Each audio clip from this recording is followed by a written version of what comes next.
everyone, I'm Carla Reardon. I'm a leading Senior Constable of Police. I'm the Manningham Crime Prevention Officer and I'm based out of the Doncaster Police Station. So my role, as I said, is crime prevention, and a big part of that is letting people know and making the community aware of crimes and trends we see occurring, and also some tips and advice that we can offer people to help reduce the opportunity of crimes that may occur, and also to let people know what to do if they believe they may have been victim of a crime or if they are victim of a crime. So I've been invited along to speak to you today for Senior Safety Week. Ordinarily we'd be having this conversation in person, which would be wonderful because I'd be able to answer any questions that you may have. I'll try my best to cover all topics that are relevant to you, but if I do raise more questions than answers or don't answer anything that you may have a query in relation to, please feel free to contact me at the Doncaster Police Station on 8841 3999, or you can also email me on carla.reardon@police.vic.gov.au.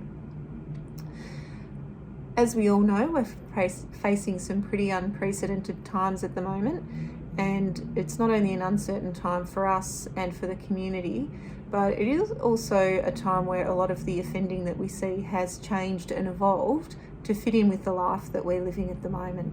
So lockdown has been great in terms of our crimes that are occurring. We have fortunately seen a decrease in homes broken into. A lot of homes traditionally are broken into during the day whilst people are at work and kids are at school, but now with people being at home, it has made it more difficult for burglars. So that is a positive. With that, home security is generally what I would focus on, because that is normally what people's concerns are. And some of you may have been victim to a burglary, or no doubt most of you know someone that has been victim to burglary, and it is a pretty invasive, pretty awful time in someone's life. With that, it's a pretty standard advice that we give. It's really important to make sure that all your locks are in good working order, but obviously you need to be able to escape your home as well. You don't want to be fortified inside, but just simple things like locking the door if you are out the back gardening or out the front gardening, making sure that it does look like someone is home. If you're not home, a lot of people choose to leave a radio on, or you can put lights and lamps on timers if you're away for a period. But obviously at the moment not many people are able to travel very far, but if it's something where you may have gone into respite, or you may have a hospital stay, or be staying with family or friends for a variety of reasons, it is important as well to let people know, trusted people know, if you're not home. A lot of what we do welfare checks on people if there are concerns they haven't been seen for a while. So if someone knows where you are, it can obviously decrease the worry that people may have for you, but it also means that we won't be actively looking for you. A lot of what we're seeing at the moment, we're seeing people fall victim to. With the lockdown at the moment, we have unfortunately seen an increase in family violence incidents, which comes in all shapes, sizes and all degrees of severity as well. But we also see a lot of people falling victim to scams. So in relation to family violence, any form of violence is not okay, and it is something that the police take very seriously, and it is something that we respond to and have very strict guidelines about. I think most people think when they hear family violence of the traditional form of it, which would be male versus female, something physical or threats, but it also does come in any number of ways. What we have seen and what we are being trained to be more aware of at the moment is elder abuse. That is something that does vary from anything from physical. You see some awful situations that make it to the media, but they can also be things such as financial as well, where people are putting pressure on the older person in terms of what they should be doing with their money. If you believe you are the victim of elder abuse in any way that may be taking place, then always ring the police station on 8841 3999. We can give you advice, but there is also Seniors Rights Victoria, which are really good in terms of offering support and referrals, because it may very well be a police matter, but there may be some more appropriate action that might be from a more supportive background. We also have seen at the moment, unfortunately, a lot of people are becoming victims of scams. Scams change and they evolve with the way society is, and it also almost seems as though once police are on top of it and once people are aware, that the scam will change and move on to the next style. So years ago we used to see letters posted to your home address saying that you are the sole heir of a castle up in Scotland. There might be a prince somewhere overseas that's found his long lost relative as well. Those days are gone. They were very easy to spot. But scams are changing and evolving because people are successful with them. So a lot of the scams that we see, they are all trying to get your money. So they're trying to get your money, whether it be through gaining access to your computer, and then you give them that remote access where they can see and use everything that is on your screen. There are also scams where they'll ask for your ID over the phone, including your driver's license and your banking details. And a lot of the time as well, there's a threat involved. So the threat might be that if you don't pay $7,000, you are going to be arrested by the police. It might be something they might threaten and say, you've looked at a pornographic site. If you don't pay us the money, we'll publicise that or we'll report you to the police. So obviously that threat there is a bit of shame and humiliation, and also a bit of panic. They operate and they use a lot of your goodness to create this fear. So at the end of the day, if something doesn't seem right, hang up. There are no businesses that will ring you to say, potentially, there's an issue with your internet, it's running slow because everyone's working from home. Or they might say, there's an issue with your vaccination passport because something hasn't been recorded properly. If there is anything like that, or anything that rings that you just do not think makes sense, hang up. The scammers, they will be forceful, they will be rude, they'll be aggressive, they'll be downright horrible to try and create that confusion and panic where you are simply in that state where you're just responding to what they're asking for. If you have been scammed, a lot of people have been scammed and it's not your fault. The scammers are often quite successful. For every 30 calls they may get one person that's cooperative with them and doing what they ask. So there's no shame. There often is a little bit of shame involved, but it's not your fault. So if you believe you've been scammed, you need to obviously contact your banking organisation and get all your banking frozen, because that's the most important thing, and then backtrack. And you also should notify us. So if you were to ring the police station on that phone number 8841 3999, we will give you advice on what to do. That advice might be to come in and report it to the police station. It might be that we give you a fraud assessment pack for you to fill out the information so we can assess whether we can investigate. Or we may also advise you to email ScamWatch. ScamWatch is a website that is run by the ACCC. It is where you can have a look at the current scams. It is where you can report a new scam, and that also gives you advice on what to do if you have been scammed as well. So there's a lot of services in place to help and support you if you have fallen victim to a scam as well. Depending on what has happened, there may be something police can investigate, but often scams are really difficult for us to investigate because a lot of them do originate overseas. So always let us know, but the chance of us being able to hold someone accountable and also to get your money back is often quite slim. So it's a frustrating and disappointing position to be in, but if you let us know, then we can make that assessment, we can offer you support, and then we can also help put some safeguards in place so that this doesn't happen again. If there's something, we're getting a lot of, they're having lockdown in place at the moment. I'm doing a lot of online shopping, but a lot of people have been doing online shopping as well. So with that, you just need to make sure that you're confident and comfortable with the website that you're purchasing something from. If you're not sure, don't do it. If you have ordered something online, maybe put a little note in your calendar when that item is expected to arrive. We have seen a lot of parcels stolen from doorsteps, unfortunately. If you don't feel comfortable, or if it's something valuable, then it might be worth having it delivered to the post office or organising a PO box for these deliveries to take place. Scams can have a very devastating effect. Some people aren't aware they've been scammed until they might make an application for a loan or make an application for a credit card, and all of a sudden they realise that their own identity has been stolen and there might be outstanding funds. Ways to protect yourself with this is to know your business.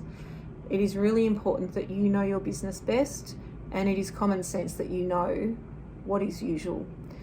If maybe you've ordered a new card of any description, Medicare, driver's license, bank card, key card, anything like that, if you are expecting that to be delivered and it hasn't arrived, then contact that organisation, because occasionally we do see mail stolen as well.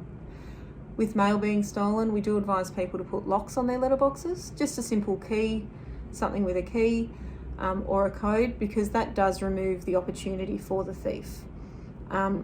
Also ensuring that your letterbox is cleared. As I said before, if you're not going to be home for an extended period, maybe organise someone else to collect your mail for you, or you can even organise a diversion through the post office. You can have your mail delivered to another address or have it put on hold for a specific period of time, because a lot of the time the criminals that we see are opportunists, and we just want to, I suppose, as police, advise you to remove that opportunity. There's a whole different range of criminals that we see. Some are quite organised and quite structured, and some are quite messy and a bit spontaneous. So with saying that, it's hard to identify what a criminal looks like. But as I said earlier, it is really important that you know your business best, and it is also common sense that you know what's normal for your neighbourhood, you know what's normal for your neighbours. If something seems out of place, it probably is. If something has caught your attention, or something that you think, oh, that's a bit unusual, or I don't like that, then ring us. A lot of the time we do find that people are a bit unsure on how to contact police. A lot of the time people almost play down what has happened. They don't see it as an emergency. But the bottom line, and if all you get out of me speaking to you today, is if you need police to attend, ring 000. It is up to us. We will then make the decision on how it gets prioritised. We are often, when we're not attending jobs, we are patrolling around. We are looking for jobs to attend to. So if you ring 000 in the first instance, that gives us the best opportunity to catch whoever's out there doing the wrong thing. And also, it is a lot easier for us to reallocate the job. Should the Doncaster unit be tied up, we might get someone from a neighbouring area to come and attend. So please remember, if at any stage you need police to attend, or you think they should come and check something out because it looks a little bit out of place, ring 000. No one has ever been criticised if they have rung 000 when they've believed that they need police. If we go there and that person is legitimately able to be there, so be it, that's absolutely fine. If you want to report something that's happened that we would call a cold crime, if maybe something has happened overnight and you just need to make a report, perhaps your car's been broken into, or maybe you've lost an item or something like that, that's when you ring the police assistance line. So that's the 131 444 number, and that is when they will take a report, and then that report then gets allocated to a police officer to investigate the matter. So they may investigate through looking for footage, through following up credit cards, they may send someone out to do fingerprints. It all depends on what's occurred. But if you need police to attend, phone 000. If you are unsure, ring 000. If you have a question or a query, ring the police station and you can ask that police officer that answers the phone. You can ask them your query. With that, it is also important to, between the Doncaster and the Warrandyte police stations, there's about 70 police officers. It's really important if you write down the name of the member that you spoke to. You may just be ringing for advice, they may be following something up for you, but it is a lot easier if you're able to obtain that name, and then if anything comes up, you can say, well, I got this advice from this police officer, or you might need to ring back to see what had happened with the last inquiry you made. It's really, I suppose, important for you to understand that we're here for you. We want to catch offenders, we want to catch people doing the wrong thing, we want everyone to be safe, we want everyone to feel safe, and we want people to be held accountable if they are not doing the right thing. There is often hesitance with ringing us. In some circumstances, we will take action regardless of what you'd like, depending on the seriousness of it. But in other situations, we will ring and talk to you about what the options are. With elder abuse that I mentioned earlier, Seniors Rights Victoria are a really good resource, but you can also ring the police station and see what advice we will offer you. By ringing us, you might simply need to just have your matter validated and just feel better about knowing what your options are. You can always ring on other people's behalf. So we do understand everyone's situation is different, and as I say, it is our job to make sure you get the best advice to make sure everyone is safe as possible. I'll just check to make sure that I've covered all the issues as well. Hopefully I have covered everything in a nutshell, to make you feel safe and to help support you, which is what our job is, and it's a very important part of our role. But please, if you have further questions, because it is really difficult to, I suppose, deliver information without receiving feedback from you, but if you do have further questions, please give me a call at the Doncaster Police Station, or you can also have a look on the Victoria Police website. We do have a lot of crime prevention information and tips there as well. But I suppose what I'm hoping you do get out of this today is that if you need police to attend you, ring 000. If someone rings you asking you to log onto a computer or to follow a link, there is a scam at the moment, which I didn't mention, where there is often a text message will come up saying you've got a missed call. If it looks different to what a normal missed call is, just delete it. Do not press on any links, because that can then affect all of the data on your smartphone. If you are unsure, ask. We are here 24 hours a day. We do, with the lockdown at the moment, we do recommend people ring us with their queries, because attending the police station just for a question isn't one of the reasons to be leaving home at the moment. But obviously, if there is something that has happened and you need to escape, then by all means come along. And also check in with each other. If you are finding it difficult, which a lot of people are in lockdown, please make sure that you are okay. If you are struggling and feeling isolated, reach out to your neighbours, have a chat over the fence, reach out to your family and friends as well. If it's still something that you feel is a little more deep-seated and you are really struggling, it's important to speak about it. So you can go to your doctor, they can offer you a referral. Council have got a lot of wonderful services as well to make sure that people are engaged and people are actively enjoying this beautiful weather that we're having in spring and just starting to feel a lot better about, hopefully, what's ahead of us. So I really hope that you have got something out of me speaking to you today. But as I say, if there is something that I've not covered or a question that I've raised that you aren't 100% sure on, please give me a call, because that's all part of my job, and it's really important that you feel that you've got something out of today. So take care of yourselves, take care of each other, and hopefully I'll be able to see you in person soon. Thank you.